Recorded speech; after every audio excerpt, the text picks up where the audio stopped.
Hello friends and welcome back to our channel. तो friends, आप लोगों का सेमेस्टर 3 का एग्जाम जल्द ही होने वाला है। तो आज के इस वीडियो में मैं आपके लिए लेकर आई हूँ सेमेस्टर 3 मेजर पेपर 4 हिस्ट्री के इम्पोर्टेंट क्वेश्चंस। ओके, तो चलिए जल्दी जल्दी देख लेते हैं हमारा इम्पोर्टेंट क्वेश्चंस। ठीक है, देखिए क्वेश्चन नंबर 1 है 13वीं शताब्दी के यूरोप की राजनीतिक, सामाजिक और धार्मिक स्थिति का विश्लेषण कीजिए। ठीक है, देखिए तो पहले इस तरह से आप आंसर लिखोगे तो एग्जाम में ज़्यादा अच्छे मार्क्स आएंगे। पहले प्रस्तावना और लास्ट में आपको लिखना होगा कंक्लूजन यानी कि निष्कर्ष। ठीक है, तो इस तरह से आप आंसर लिखना। देखिए प्रश्न नंबर 1 का आंसर देखिए किस तरह से लिखा हुआ है। प्रस्तावना, यह 13वीं शताब्दी का यूरोप मध्यकालीन इतिहास का एक महत्वपूर्ण चरण था। यह वह समय था जब यूरोप में सामंती व्यवस्था चरम पर थी और चर्च का प्रभुत्व लगभग संपूर्ण समाज पर छाया हुआ था।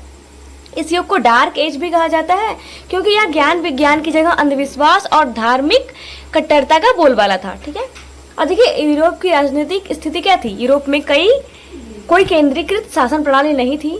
शक्ति का वितरण फ्यूडल सिस्टम यानी कि सामंती व्यवस्था पर आधारित था, जिसमें राजा नाम मात्र का शासन होता था और वास्तविक शक्ति सामंतों यानी कि नोबल्स के हाथों में होती थी। ठीक है, उसको देखिए क्या शक्ति का वितरण तो फ्यूडल सिस्टम के आधार पर था और चर्च विशेष रूप से पोप राजा से भी अधिक शक्तिशाली माने जाते थे। पवित्र रोमन साम्राज्य और इंग्लैंड, फ्रांस जैसे राज्य विकसित हो रहे थे, परंतु बार बार के युद्धों और उत्तराधिकार की लड़ाइयों में इनकी स्थिरता को बाधित किया। ठीक है, फिर देखिए जर्मनी और इटली जैसे क्षेत्र राजनीतिक रूप से खंडित थे और कई छोटे छोटे राज्यों में बटे हुए थे। और देखिए अब सामाजिक स्थिति क्या थी यूरोप की। तो सामाजिक स्थिति देखिए, समाज में तृतीयक विभाजन में बांटा था। कौन कौन सा? पहला वर्ग था पुजारी, दूसरा वर्ग था योद्धा और सामंत, तीसरा वर्ग था किसान, कारीगर और व्यापारी। ठीक है, तो किसानों की स्थिति अत्यंत निंदनीय थी और स्त्रियों की स्थिति भी अत्यंत निम्न थी। वे केवल गृहस्थ कार्यों तक सीमित थी। ठीक है, और जन्म आधारित सामाजिक असमानता व्याप्त थी और ऊंच नीच की भावना समाज में गहराई से जमी हुई थी। धार्मिक स्थिति देखिए, उस काल में चर्च यूरोपीय समाज का केंद्रीय स्तंभ था। ठीक है, रोमन कैथोलिक चर्च न केवल धार्मिक बल्कि राजनीतिक निर्णयों में भी हस्तक्षेप करता था। ठीक है, पोप को ईश्वर का प्रत्यक्ष प्रतिनिधि माना जाता था और उनका आदेश अंतिम होता था। धार्मिक अंधविश्वास, जादू टोना और चर्च द्वारा भय का वातावरण बनाया गया था। और देखिए इंडल्जेंस यानी कि पोपों की क्षमा करने के लिए पैसे लेकर प्रमाण पत्र देते थे उस समय, है ना। और देखिए चर्च के विरुद्ध बोलने वालों को हेरेटिक यानी धर्मद्रोही घोषित कर दिया जाता था। तो ये थी धार्मिक स्थिति यूरोप की उस समय की। ठीक है, और लास्ट में निष्कर्ष। क्वेश्चन नंबर 2 है कॉन्स्टेंटिनोपल के पतन के कारणों तथा उसके प्रभावों का विश्लेषण करना है। ठीक है, देखिए कॉन्स्टेंटिनोपल के पतन के कारण क्या क्या है। ठीक है, तो जो कॉन्स्टेंटिनोपल जो कि पूर्वी रोमन साम्राज्य अर्थात बिजान्टीन साम्राज्य की राजधानी थी। ठीक है, और यूरोप और एशिया को जोड़ने वाला एक महत्वपूर्ण सांस्कृतिक, व्यापारिक और राजनीतिक केंद्र था। 1453 ईस्वी में उस्मानी तुर्कों द्वारा इस नगर का पतन न केवल एक ऐतिहासिक घटना थी बल्कि यह मध्यकाल के अंत और आधुनिक युग के प्रारंभ का संकेत भी माना जाता है। देखिए पतन का कारण क्या था? दुर्बलता था, आर्थिक संकट था और चौथी क्रूसेड। ठीक है, चौथी क्रूसेड यानी कि 1204 में क्रूसेडर ने कॉन्स्टेंटिनोपल पर आक्रमण किया और उसे लूट लिया, जिससे उसकी सैन्य और आर्थिक संरचना को भारी क्षति पहुंची। ठीक है, उस्मानी शक्ति का उदय, है ना, और आधुनिक हथियारों का प्रयोग, तो ये सब है पतन का कारण। तो प्रभाव देखिए, प्रभाव क्या है? ईसाई यूरोप का आघात, है ना, ईसाई यूरोप का आघात यानी कि कॉन्स्टेंटिनोपल में ईसाई जगत का प्रमुख केंद्र था। इसका पतन ईसाई सत्ता के लिए बड़ा आघात था। प्रवास और पुनर्जागरण, है ना, विद्वान कलाकार और शिल्पी इटली की ओर पलायन करने लगे, जिससे पुनर्जागरण को बल मिला।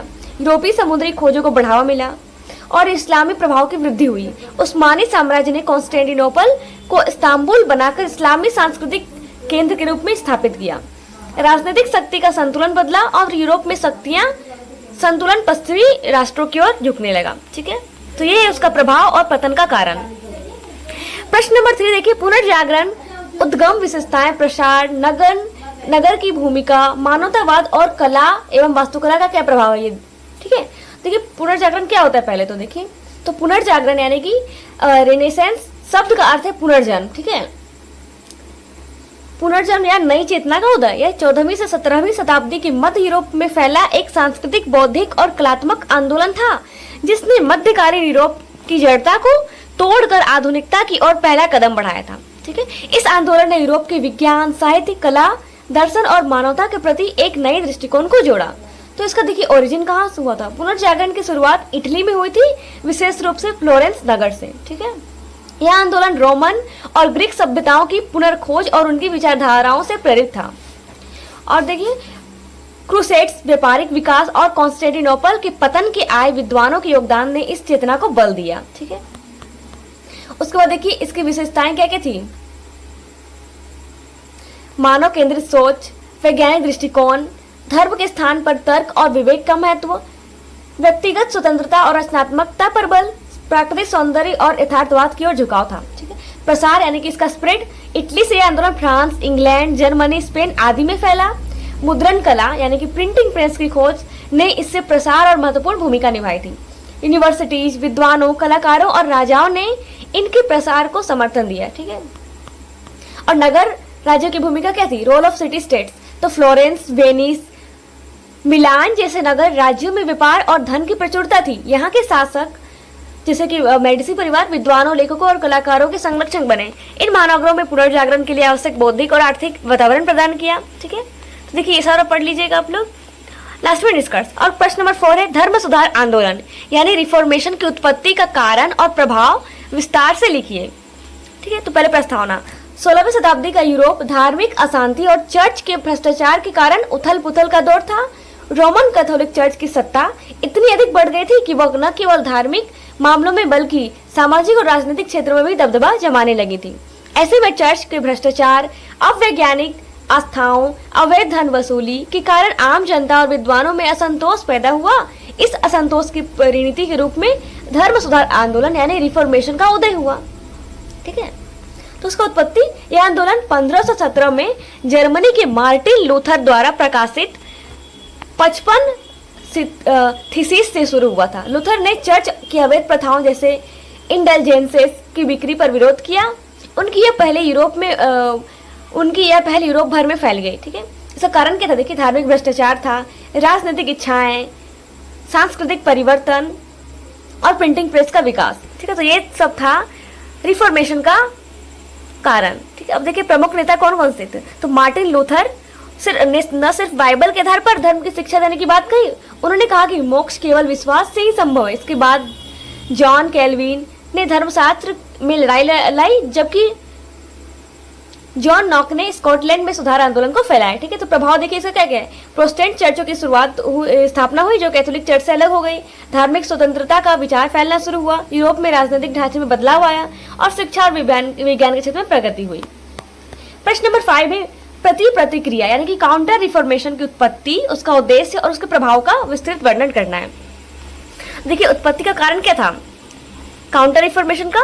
तो 1517 में मार्टिन लूथर ने जब 95 थीसिस प्रकाशित होने के बाद यूरोप में प्रोटेस्टेंट आंदोलन तेजी से फैलने लगा, तो इनसे कैथोलिक चर्च की शक्ति को चुनौती दी।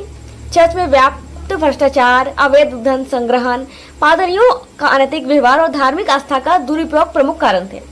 राजाओं और सामंतों में भी प्रोटेस्टेंट्स धर्म का राजनीतिक लाभ उठाते लगा, जिससे चर्च की सत्ता कमजोर होने लगी। इसके प्रमुख उपाय और रणनीतियां क्या थी। देखिए टेंट काउंसिल, इस परिषद ने कैथोलिक आस्था, धर्मशास्त्र और चर्च के अनुशासन में सुधार की रूपरेखा तैयार की थी। फिर चर्च ने अपनी पोपों को स्वीकारा। ठीक है, पादरियों ने नैतिक प्रशिक्षण और शिक्षा पर विशेष ध्यान दिया। जेसुइट संप्रदाय यानी कि सोसाइटी ऑफ जेसस, ठीक है, तो इसमें इग्नाटियस लोयोला के नेतृत्व में जेसुइट पादरियों ने शिक्षा, मिशनरी और कार्य और धार्मिक अनुशासन को बढ़ावा दिया। ठीक है, उसके बाद देखिए धार्मिक साहित्य और शिक्षा, धार्मिक आतंक। ठीक है, तो ये सब कारण था। तो प्रभाव क्या देखिए, प्रभाव था कैथोलिक चर्च में अनुशासन और नैतिकता में सुधार हुआ। फिर प्रोटेस्टेंट आंदोलन की सीमित किया गया और कई क्षेत्रों में कैथोलिक धर्म पुनः लोकप्रिय हुआ, फिर से लोकप्रिय हो गया कैथोलिक धर्म। ठीक है, धार्मिक संघर्ष कम हुए, किंतु फिर भी धार्मिक युद्ध और टकराव कुछ समय तक जारी रहे। शिक्षा, कला, संस्कृति के क्षेत्र में कैथोलिक चर्च की भूमिका पुनर्स्थापित की गई। ठीक है, देखिए क्वेश्चन नंबर 6 है, यूरोप में धार्मिक युद्धों के कारण चरण और प्रभाव का विशद विवेचन करना है। ठीक है, तो देखिए तो कारण क्या था, है ना, यानी कि धार्मिक युद्धों के कारण क्या था यूरोप में। तो धार्मिक मतभेद था, राजनीतिक कारण था, उसके बाद सामाजिक असंतोष और आर्थिक हित भी था, और धार्मिक स्वतंत्रता की मांग। तो ये सब कारण था धार्मिक युद्ध का यूरोप में। ठीक है, प्रमुख चरण कौन कौन से देखिए, तो पहले फ्रांस के ह्यूगेनॉट जो थे, ह्यूगेनॉट युद्ध यानी कि 1562 से 1598 तक चला था। उसके बाद नीदरलैंड्स की स्पेन के विरुद्ध लड़ाई हुई थी। फिर तीसरा 30 वर्ष युद्ध चला था 1618 से 1648 में, जिसमें पवित्र रोमन साम्राज्य में शुरू होकर पूरे यूरोप में फैला था। यह युद्ध 4 चरणों में हुआ और धार्मिक संघर्ष से राजनीतिक संघर्ष में बदल गया था। ठीक है, तो देखिए प्रभाव कहाँ का था। यूरोप में धार्मिक सहिष्णुता की शुरुआत हुई थी, राष्ट्रीय राज्य की अवधारणा को बल मिला था, राजनीतिक ताकतों को पुनर्गठन हुआ था। अब प्रश्न नंबर 7 है, 30 वर्ष युद्ध के क्या क्या कारण थे, है ना, जो हमने यहाँ पढ़ा 30 वर्ष युद्ध, तो उसका कारण क्या क्या था और उसके ऐतिहासिक महत्व का विस्तार से विश्लेषण करना है। तो देखिए 30 वर्ष युद्ध यूरोप के इतिहास का एक महत्वपूर्ण और विनाशकारी युद्ध था, जो 1618 से 1648 तक 30 वर्षों तक चला था। इस युद्ध ने धार्मिक संघर्ष से लेकर राजनीतिक सत्ता संग्राम तक कई आयाम लिए। ठीक है, देखिए तो कारण क्या क्या था। बोहेमिया में प्रोटेस्टेंटों का कैथोलिक शासन के विरुद्ध विद्रोह, फिर पवित्र रोमन साम्राज्य के भीतर धार्मिक और राजनीतिक असंतोष, यूरोपीय महाशक्तियों जैसे फ्रांस, स्पेन, स्वीडन और राजनीतिक महत्वाकांक्षाएं, धार्मिक कट्टरता। तो ये सब उसका प्रमुख कारण था। चरण देखिए, बोहेमियन चरण 1618 से लेकर 1625 तक, उसके बाद है डेनिश चरण, उसके बाद देखिए स्वीडिश चरण जो कि 1630 से 1635 तक चला था, उसके बाद फ्रांसीसी चरण। परिणाम क्या है, परिणाम और महत्व, तो 1648 में वेस्टफालिया की संधि के द्वारा युद्ध समाप्त हुआ, यूरोपीय राष्ट्रों की सीमाएं और सार्वभौमिक स्थापना हुई थी। ठीक है, धार्मिक सहिष्णुता को कानूनी मान्यता मिली थी, पवित्र रोमन साम्राज्य की शक्ति घट गई, आधुनिक राष्ट्र राज्य व्यवस्था की नींव पड़ी। ठीक है, अब देखिए प्रश्न नंबर 8, नान्त का आदेश क्या था, इसके कारण और महत्व का विस्तार से वर्णन करना है। देखिए तो नान्त का आदेश क्या था, तो ठीक है, नान्त के आदेश देखिए 16वीं सदी के अंत में फ्रांस धर्म और राजनीतिक मिश्रित संकट में डूबा हुआ था। कैथोलिक और प्रोटेस्टेंट के बीच लगातार धर्म युद्ध चल रहे थे। ठीक है, तो देश को विनाश की कगार पर ले जा रहे थे, जो कि है ना। ऐसे समय में राजा हेनरी चतुर्थ ने कौन सा राजा हेनरी चतुर्थ ने 1598 में नान्त का आदेश जारी किया, जिसमें धार्मिक शांति और सहिष्णुता का मार्ग प्रशस्त किया था। अब देखिए इसका कारण क्या था, लंबे समय से जो धार्मिक संघर्ष चल रहे थे, फ्रांस की सामाजिक, आर्थिक और राजनीतिक स्थिति चरमरा गई थी। राजवंश की सुरक्षा और राष्ट्रीय एकता बनाए रखने के लिए धार्मिक सहिष्णुता आवश्यक थी। हेनरी चतुर्थ ने अपने राजशाही हितों के लिए यह निर्णय लिया था। प्रमुख प्रावधान देखिए, ह्यूगेनॉट को धार्मिक स्वतंत्रता दी गई।